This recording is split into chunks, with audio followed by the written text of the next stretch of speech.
Yeah, ngangisebenza ngifunda. Okay. Ukuthi ngangihlezi ngithola umsebenzi ose-retail like ngidayisa ingoma, so ngabona nami ukuthi sign le. Yeah. When you are meant to be selling stuff, hence your brand. Yes. When was it born? 2014. 2014. Yeah. So by the time usuqala ukufunda uqala ukufunda but for marketing you already had a brand. Yeah. Was it selling already? No. Wena uyiqoko wena kuphela. Eqoko mina kuphela nalawo bantu mhlawumbe abangani bami. Yeah. Futhi ngangayithandi nami ngaleso sikhathi like ngangakwazi ngisho lokudesign ama logo. So now you design your own logos? Yeah, manje. You're also a graphic designer. Yeah. So big kakhulu. Yeah. Ngasho ukuthi like after isikole into eyenzeka ngathola uNkulunkulu. Yabo like nga understand le mpilo spiritual. Okay.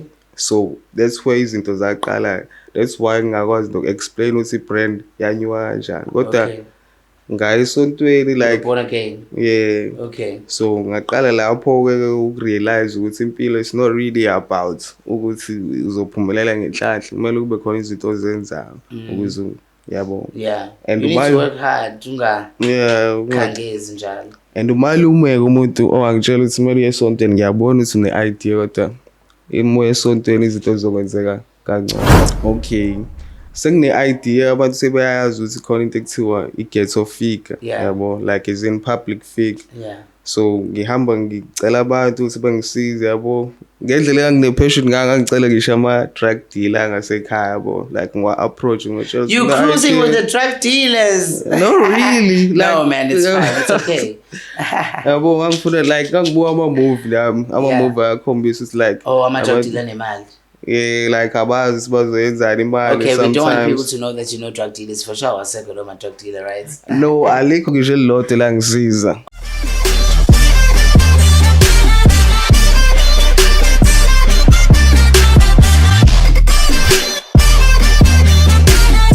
Hi guys, hello, Sanbonani, and welcome to On Point with Sandinene, brought to you by Now Popular Studios. Please do not forget, if we turned the podcast, like and also subscribe. If you have a question, you can comment.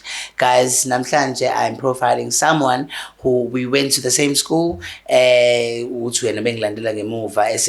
high school. Shout out to Senzowetu, and it comes from Ntuzuma Nkulele Khona.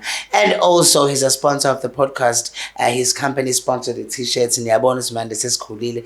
This goes their brand. You're On Point with Sandinene. I can't wait to start wearing this t-shirts. Masengihamba endaweni ngiyakuma events ngiyake. He's a musician, he's an events organizer, he's a printing company owner, he's a facilitator, he's a curator. Wenza izinto eziningi. He's done many events across the Ink area. Igama lakhe uSmanga Liso Smanga wakantuli. Yes. Mphemba.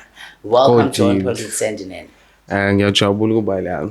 Kade ngangifisa ukuba kodwa unga-approach le nto sengize approach ingane ezincane guys, labantu abancane indaba bebe nanokuphakama. It's not the first time we communicate naye, and we've been communicating for a while. Says asebenza futhi naye when uNdlovukazi Mapule was doing ilondozana book photo shoot yakhe, and you took videos. You're also a videographer. Yeah. Asikho izinto ongazenzanga. Ngenza yonke into. Self-taught. Yeah. Really? Khona konke? Yeah. Ikuphi wakufundela? Marketing management. Okay, marketing management. Yeah. Or hence you know how to market your own events and your printing business and your clothing brand. Yes. Okay, you matriculated in 2013. 2013. Yeah. Yeah. Okay, matriculated 2013. And then tell me, when's okay? Can you tell me about life in high school? Did you already have an idea? Who tell you wanna be in entertainment and marketing and media? Kanjani? Oh, umuntu kanjani esikoleni iziphi ifundo awuzenza nje? Yeah, yona yaqala esikoleni yabo, like uyakhumbula nami usawumfana ufunde high school ufuna ukuthi ube uduma or something kanjani. Yeah, so ngaqala ngenza into kanjalo, like ukujoin ama group, yabo, ngiqala form ama group, like ama group ngathini. No, being part of a crew, like a crew, yabo.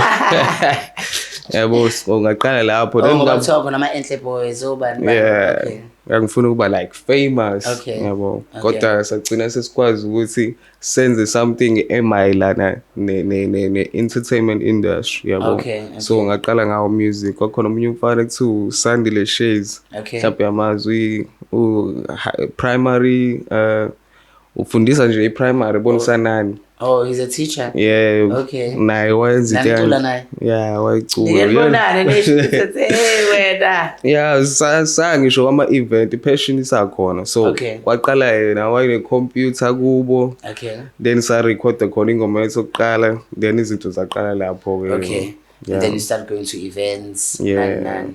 So kwabo music and then how music wangilidela kuzo zonke lezi zinto lezi lezi. ezinye izinto. Yeah Doing your own event, when was your own event?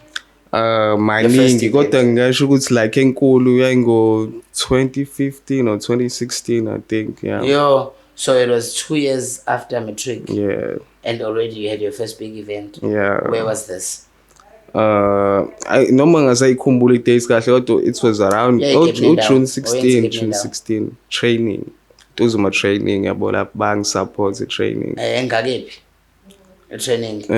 tuzuma training angazi noma ise block 5 Oh, ehall. yeah kwakusepark Epaki. Oh, lapha ezansi. yeah Oh, all right. Kalo Yeah. event kanjani? kwakuyi-event about music ne-brand-ke like ngangishowcase ama-artist angasekhaya ukuthi yabo Also hambile ofonela ofuna ulayini of having your own brand. yeah Lifestyle. ngangisengine-brand Okay. yeah And isupporta njani nje ngakini? ngasekhaya ngasho ukuthi babe ngangithemba ukuthi yabo ngenza i-brand ngangihlezi ngibatshela ukuthi khona into engiyidayisa kanje bengaboni kodwa yabo because I was more kwi-social media than ukuba like door to door nabantu yabo. Okay. And then where did you study marketing management? ngayifundela eThekwini College eThekwini College. Yeah. Ngamuphi unyaka? 2015 Okay. Yini ekwenza ukuthi uzucabanga ukuthi wenze marketing management? Usubona ukuthi yena ufuna uku-apply what you have in your events. Was it after uqala ukufundela marketing, was it after wenza event yakho noma was it before? athi ngiqala nje high school angithi ngangenza music like senze music khona abanye abafana kuthiwa X-Probes X-Bros, shout out to X-Bros, Yeah. Uthando and Luthando. They were here babecula nabangithi. Yeah, Notsepang, babecula. Tsepang kubo nombani banonje lokho. yeah uTsepang yona impela so ngashaya ingoma like ngiyenza no Sandile Shades lo wasebonisanayo then kwaba some sort of hits ngase training yabo like abantu babethanda ingoma so ngaze ngabona ukuthi nginayo i-reach yabo ngiqale something more like cause ngiyabona ukuthi our music is not really my thing yabo like ngiyawuthanda wona ukuthi go market and do other things no music parts not ukuthi kube yimina oculayo Yeah. so ngase ngaqala lapho abaziyo ngangifunda nabo eclassini basikade ngaqala le idea get so fake yabo ngangijwayele ukubhala ephepheni Yeah. ukuthi ngiyacabanga ukuba ne-brand enjeni then-ke yaqala khona sengiphuma esikoleni because ngathola umsebenzi ka-Mr Price yabo then ngasiyadevelopha lapho kakhulu-ke leyo passion ukuthi Yeah. Okay. ngaqala lapho then ngase ngatshela umalume wami yabo umalume Jabulo ngamtshela ukuthi like ngine-idea enginayo ngenza i-business plan then ngamsendela then wasanginikeza imali into engayenza uqala ngashaya i-photo shoot yabo then ngaposta kwi-social media Wawushuthela ba? ushuthela ilokhuzana i-Royal AM lo muntu lo Wow. akukhohliwe igama lakhe Wow. kodwa bawundu do Okay. something yeah Okay.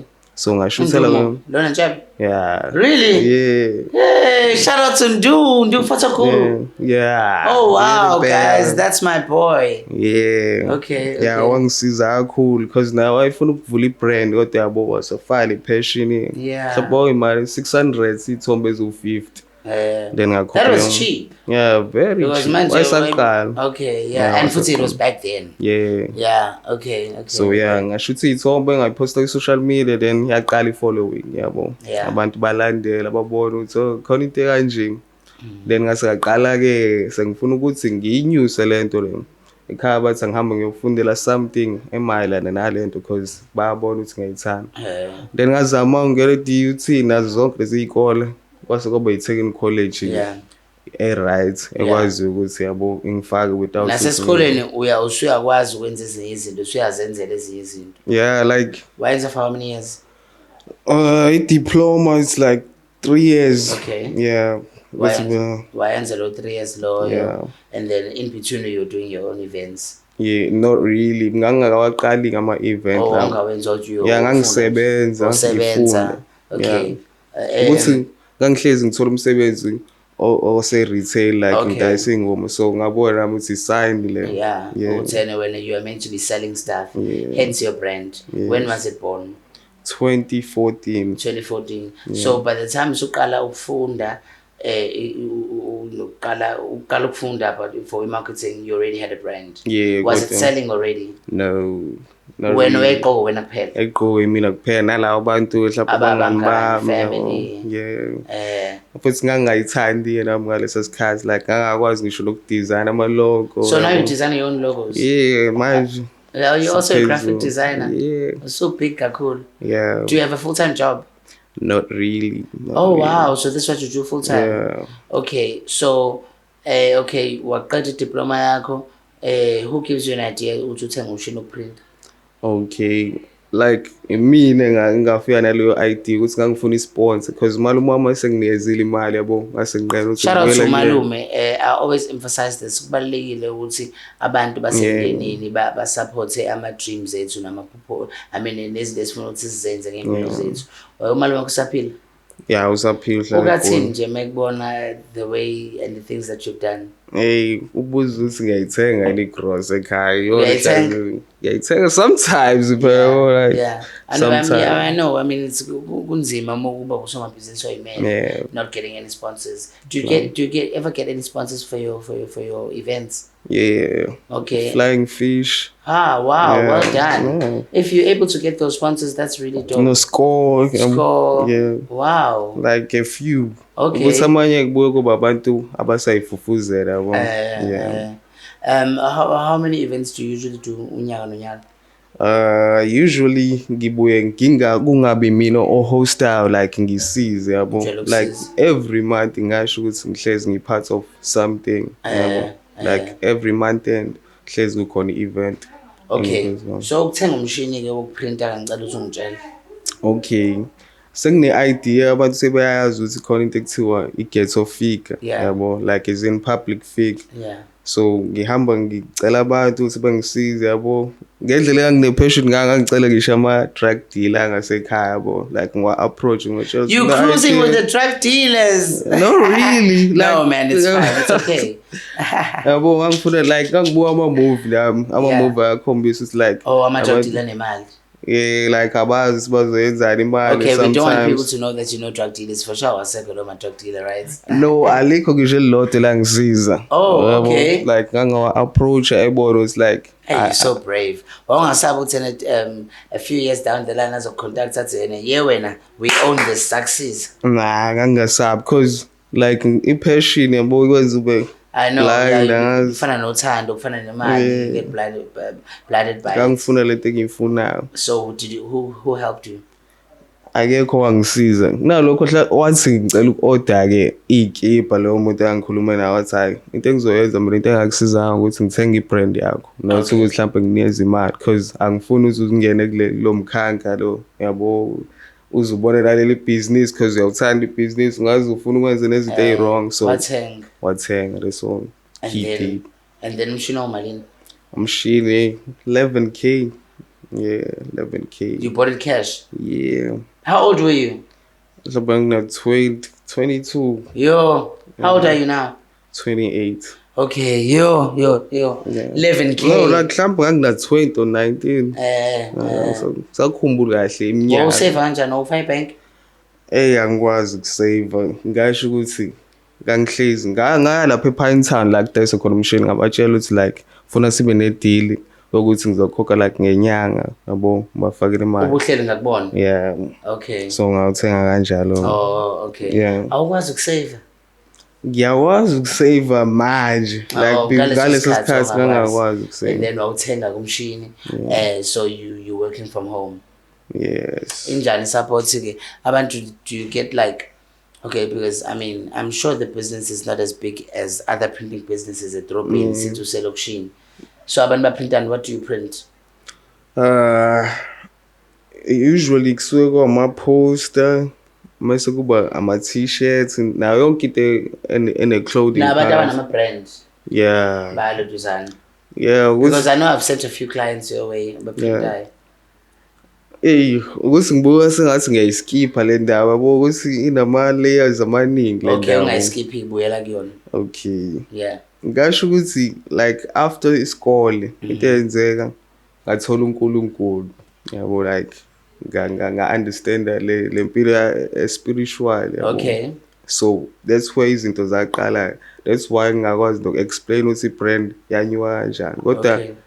ngaye esontweni You were like born again. yeah. Okay. So ngaqala lapho-ke ukurealize ukuthi impilo is not really about ukuthi uzophumelela ngenhlanhla kumele kube khona izinto ozenzayo ukuze yabo. Yeah. And you need while- to work hard, Yeah, ungakhangezi njalo. and umalume-ke umuntu owangitshela ukuthi kumele uye esontweni ngiyabona ukuthi une-idea kodwa imoya esontweni izinto zizokwenzeka kangcono. Uqinisile. Yeah, then ngathola-ke isonto then kwenziwa zonke lezi zinto zokusonta yabo zokukholwa. Yeah. Then ngase ngaba serious ngokukholwa. As ngiba serious ngokukholwa like ngafasta ngazi for like 7 days. Wow. Yeah. So when you were fasting, wawufasta lokho ukuthi uphuza amanzi noma udla after 6 Yeah, ngiphuza amanzi kuphela. for 7 days. Yeah, for Not 7 eating. days. Yeah, not Unime eating. mngaki ngaleso sikhathi? Ngimncane ngisakhumbula iminyaka Yo. kodwa like kwenzeka akudingi ukuthi ube wedwa wedwa uselokishini izokwenzeka leyo nto manje inkinga into e-right ngesonto ukuthi uma kwenziwa lezo zinto siya-move away from abantu yabo. Oh, in your camp or somewhere. Yeah. So you just pray and pray and Yeah. pray. Wow. I'm very proud of you for taking that decision. Omncane abanye bethu uNkulunkulu as much as besimazi, we only accepted and actually sivume ukuthi is actually the man Yeah. he is sesibadala. Yeah. Kwakusiza ukuthi ubamukele usamncane because kwakuseve entweni eningi. Yeah, ngasho ukuthi nama ngikhethelanga shuthi kwakumele kwenzeke. Yeah. Because like ngiyahlonipha yabo like angazi ngatholakala mhlawumbe ngixabana nomuntu so Yeah. ngabona ukuthi like before kuze kwenze into e-worse angimane ngiyikhomithe kuNkulunkulu. Because even the place okhulele kuyona, I mean, indawo sesafunda ngesenzo kwethu. I mean, for you to even know that this person is a drug dealer, their atmosphere and the thoughts on its own, it's very big and it's very disturbing. Yes. Yeah. Yeah. So kwenzeka kanjalo kwaba khona enye prayer like kwakuthiwa akuze umuntu phambili ofisa something ngenhliziyo yakhe yonke yabo ngisho kuthiwa yini leyo yabo. Abanye babeyela amabhasari mina ngayela i-brand yami. Really? Yeah. Ngafika lapha ngakhuluma ngaphakathi phela ngimtshelanga umfundisi na yonke leyo nto. Yeah. Then the same yabo ngalolo suku kwenzeka something esontweni like kwaba ngathi ngiyezwa ukuthi sengathi khona into ezokwenzeka. Then wangithinta umfundisi ngarawunda yabo hazi na background. Washo ukuthi yabo njengoba egijima manje impilo yakhe izoba nje this year. Kwaku January lapho. Ngase ngibuya-ke elokishini after leyo service ngaba ney'nkinga yabo.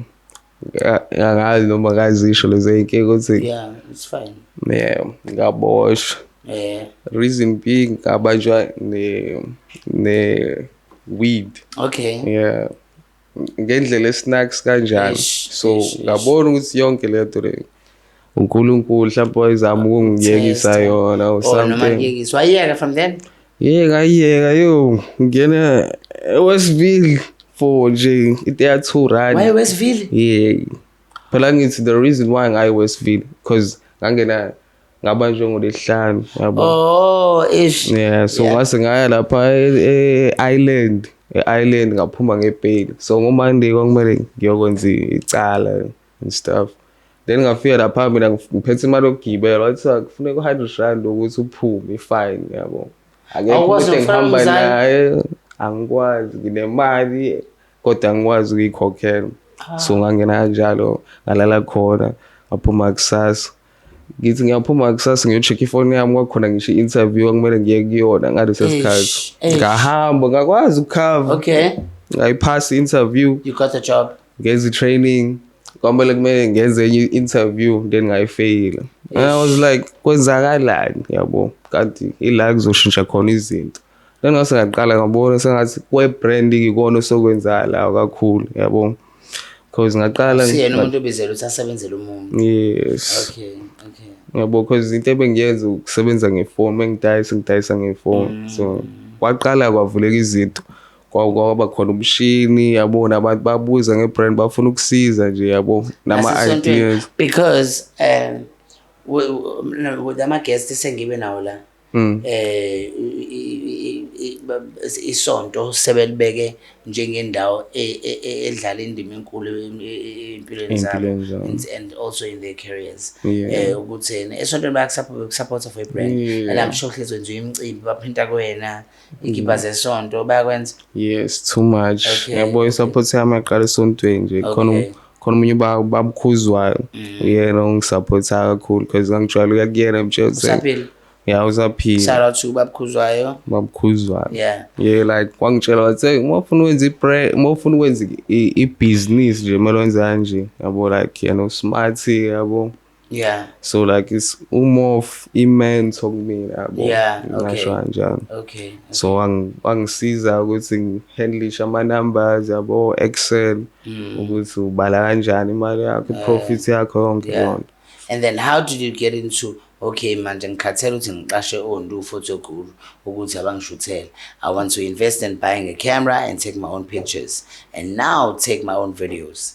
Yaqala lapho vele ukuthi ngiyabona ukuthi ngeke ngilibe ngikhokhela abantu ukuthi benze lento engiyibona ukuthi nami ngakwazi ukuyenza. So sasaqala lapha ngithi brand ayisikhona imali ayisingena, then saqala sathenga izinto ezimala nalento esiyifunayo yabo, amatende, amatafula, ama-mic, yonke into yabo, just for ukuthi mesifuna ukusebenza sisebenze nomnini singalibe sicela umuntu. And then now ukufunda kanjani, uyifundisa kanjani, YouTube noma ke? Ngasho ukuthi YouTube. YouTube, because like bengalali yabo, ever since ngabuya from lento yasejele ngaba focus nje, ngangesenza ilutho ngaphandle kwe-brand yabo, njalo ngihlezi ki-indoors ngicabanga ukuthi ngizoyenza kanjani lento ukuthi abantu beyihloniphe beyithenge yabo. So kwakuyinto kanjalo. Oh wow, okay, that's really nice. So uyabona ukuthi ezinye zezinto akusikhona ukuthi mhlawumbe unebhadi or sometimes it helps with just listening to your inner spirituality, listening to your guts and following your passion. Because look at where you are now. Can you tell me ukuthi so you taught yourself videography, design ama logo, none. So what's keeping you busy nje manje at this stage? Angasho ukuthi indodakazi yabo. Mihlali. Unengane engake yodwa? Eyodwa. Mnganani Mihlali? Una 3 years old. Uzoba 4 next year. She's keeping you busy. Yes. And she's the reason why you're just working hard and making sure that she gets everything. My fear ukuthi ngingaze ngifole kwi-trap yokuthi ngithola umsebenzi mhlawumbe ya-Shoprite mase ngasaqhubeki ne-passion yami yabo, like ngisazama ukuthi yabo ukuze naye ebe nemali yakhe eceleni, because ngeke ngikwazi ukuthatha yonke imali yebhizinisi ngiyifake kuyena yabo. So okay guys, by the way, Usmanga actually has offers many services, which I can count: logo design, photography, videography, printing, t-shirts, facilitation, curating events, Sound higher. Wow, Sound higher now. I didn't know about that. This niggas look as busy at deck. I didn't know about sound. I didn't know about logo. But it's another sound. Wow, that's really dope. I should the only thing keep up busy. Yeah. Okay. And then music. Well, she from that time. So no music release. Ikhona ingoma enginayo ku Spotify. Ibizwa nge-V-Dots. Kodwa ngayirekhoda ngo-2012. Yebo, kodwa ke wazoyikhipha nini? Ngayikhipha ngawo 2012. Manje sengifuna ukuthi ihlale because angithi phila kwenye era mele ihlale forever yabo like yeah. mase So you released it on Spotify. yeah I'm sure I freshen up about it from the yeah recording. kancane khona feature ushayibona lokhuzana owele expose yes Fanele ngicabanga ukuthi ukushaya music ngiyibheke. video nje Oh, nabo. yeah Ubatshelile? yeah ngibatshelile I was interviewing them last week. Ade my interviews uyibona nje i-podcast yabo. ngezathi ngayibona kancane ayibona kancane Oh, bepostile bona. yeah Yeah. Okay, wow. So yazi so yeah music angakawuyeli yeah. music sengimove ngisiza khona umunye mfethu kuthiwa MDO sign exam manje yabo Okay. IBN so I'm sort of i-manager ngisho ukuthi manager kodwa ngi-under i-manager yabo ngiyamsiza uyasiza lapho. yeah Have you done any events this year? not really kodwa khona ngizoyenza ikasigraze mhla 16 December Oh, lapha egarage kaNosasa. yeah Okay. Yeah. 16 December. 16 December Okay, abantu beya-expect nje from that event. expecta ukudla expecta utshwala ngeke ngipromote utshwala You don't angiphuzi drink. yeah Ngiyakhumbula and that was years ago ngitshela ukuthi awuphuzi. So inspiring. Nama ngisaphuzi. yeah i-right leyo It's been a month ngingaphuzi manje. ngisho sengizoku-invite kwama event Ngobani? ngoba usaphuzi Ngoba yabo yazi ukuthi abantu lohlezi besho ukuthi thina ayi yabona nje wona sendike sikumeke ama-event ngoba uyaphuza zona sidakisela yeah yazi into yami engatholakala amafonini kade ngikufonela nje njengoba ngiza la ngiyela ku-voice and I use a different number for calls and a different number for WhatsApp phela manje abantu futhi bangifonela bathi bafuna ungikhipha so ngizama ukuthi ngigweme bona. Yeah, all right. Okay, that's really dope. 16 December, you're hosting an event at Kasi Girls. What can people expect? Food, music, abantu bazoperform. yeah Umkesho uyazwana naye? yeah ngasho sasifunde naye No, sasifunda naye sonke. yeah sasifunde naye Yeah. sonke So he does something similar. So it's really nice. Training an kodwa into engifuna ukuyisho umkeshe ayebakopelile yonke lento abayenza abantu sengibabonile Yonke, because bayenza bona Mkeshe ngigcwele nje yami yazi ngigcwele yazi kodwa I must say yazi ukuthi Umkeshe phela ngibona ukuthi wenza yonke lento oyenzayo uyashutha naye he takes videos. I work with him kuma in today's schools tours. Uyashutha naye wenza ama-events ama-uprising naye wenza 16 June wena owenza 16 June uzoyibiza ngegama elicishe elifana ne-event yami kodwa-ke angisho ukuthi ngithini yabo yeah but you know I mean shoot I'm inspired ukuthi you know what I don't like about people abantu who get too over inspired. People would copy you thinking they would do something better than you. That you could never do something better njengomuntu ombukele kuyona because awukho engqondweni yakhe. Sometimes uyayenza and then you fuck it up. Why not just collaborate? Fanele futhi collaborate. kade ngizama umkeshe like angazi noma mhlawumbe usebhizi kakhulu manje kodwa ngihlezi ngikhuluma naye ngisho ukuthi senzeni kanje because ngiyabona ukuthi isound yakhe yabo kwelinye izinga into engayisho ukuthi waqala kuqala yena waqala kuqala kodwa wayengabolekisi ngesound wayenesound yabo so mina sengafela naleto ukuthi wenza imali ngesound yabo bakopela iposter yami exactly ngale ndlela engibhale ngayo yabo kodwa akangisho ukuthi ngithini Mkeshe sazosebenza fanele nisebenze I know that he recently celebrated his birthday so no it's really nice to see what you guys have done and ubaba ka bani Mihlali Mkhize.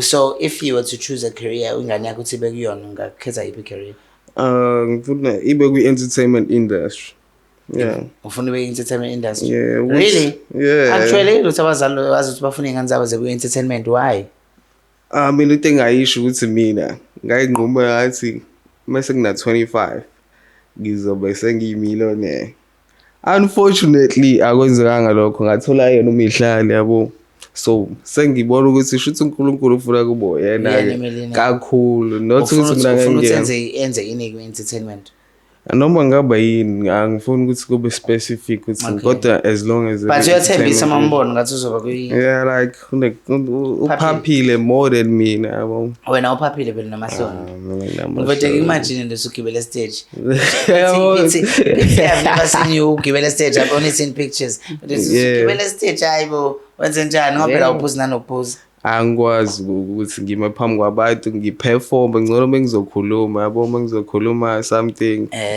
represent ibrand kuba lula lokho. Who do you look up to? Casper Nyovest. Hence your name is Casper. Yes. Casper Nyovest mase kuba Aries. Aries, you look like Aries. Ah. You speak a little bit like Aries, right? Yeah. Uyafana naye kancane. Unamasipho yazi mhlawumbe. Ngizwe Nasty C yabo. Nasty C. Angazi ngobani. Oh, so you're a hip hop head, uthanda hip hop? Yeah, too much. Yeah, there's a lady called Cindy Black. She's a hip hop DJ. Whenever you're doing an event, you should invite her to your event. I recently interviewed her. She's really dope.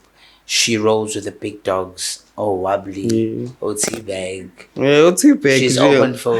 MDU, like, he's working with those people. Oh, okay. So, like, hlangana somewhere. Uyambona mfana lo wakabhuzu? Yeah. Awusebenzisane naye? Ngazi ngisebenze naye kodwa sekwaboleka isound ngasho ukuthi enze collaboration nasebenzana yeah abantu base training they're doing so much like babhizi but I'm feeling ngathi ababambisene kusoma training ababambisene because no Kaizer naye besebenzela ex brothers angithi usene Kaizer abantu nami kade ngibuza ubhuzu nje it's like kwenzakalani lapha ubhuzu sa part of the ex bros. I know ngathi siyasebenza full time usebenza Coca-Cola. Oh, okay. Shout out to Bhuzu Ngcebo. Njayami. President. Yeah. So yeah. Yabo ngoba behleke ngoba lana uBhuzu igama lakhe. Okay, so this year izinto zosebenza kuzona it's just the event ne. Yeah, it's just next year what can people look forward to? Ibrand ukuthi bese itolo like this yabo izathi ngibonile yenza leyo move bengifuna ukuyenza kuqala entuzuma kodwa sesobukela kwabaphambili. Uyazi uthena do you have connections? You've already started talking. Oh, okay, because I there's also a friend of mine, Stylish Inc. Yamas. Stylish Inc. Who is currently working with Edgar's. Yeah, so now you want to get your stuff into that space. Who's that sebenza nani? Edgar's now. Yeah. Oh, should nani mhlawumbe uzogcina find out. Yeah. Find out. Yeah, ngenzi research ufaka so guys, if anyone has an idea of how to get my young designers and clothing brand owners to get to Etolo or Mr. Price or Banu, seemingly Edgar's looks up because I know the Legends as well used to do that, collaborate with them designers, Markham as well. Yeah, ngizwe no Mr. Price, got Mr. Price. Sengathi unama terms and conditions, cool. Got now. Lessons, Manga, I wish you the best of luck.